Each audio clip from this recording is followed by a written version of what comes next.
За хавдар судлал үндэсний төв 2 маань баригдахаар бас олон жил яригдж байгаа. За газар байршлын хувьд бол 2 дахь удаага байршин солигдож 3 дахь удаага Сонгойрхон дүүргийн 34 дугаар хороо буюу Баянголын яманд Найрамдлын наадлын яманд одоо байршихаар 12 га газрыг холбогдох журмын дагуу шийдвэрлэгдсэн.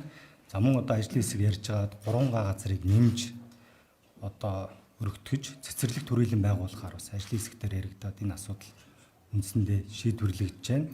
За тус газар нь бол одоо яг Найрамдлын явах зам дагуу буюу Цэвэр Бохир, Халуун дулаан за цахилгаан шийдэгдсэн ийм дэд бүтцэн бүрэн шийдэгдсэн ийм газар байгаа. Тэгээд энэ дагууг одоо холбогдох шийдвэрүүдийг бүрэн гаргад дууссан. За 2025 оны нийслэлийн засаг дарга одоо газар зохион байгуулалтын төлөвлөгөөнд бүрэн тусгагдсан.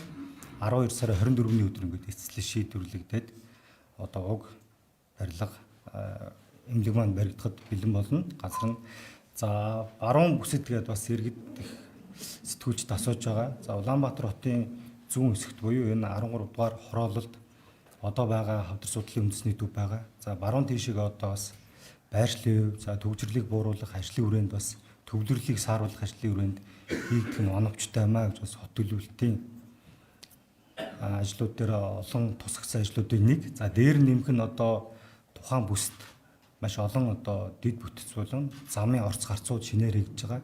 За тойрог хурдны зам одоо тухайн эмнэлгийн хойд одоо бүсээр явна гэсэн ийм судалгаа тооцоол хийгдсэн байгаа.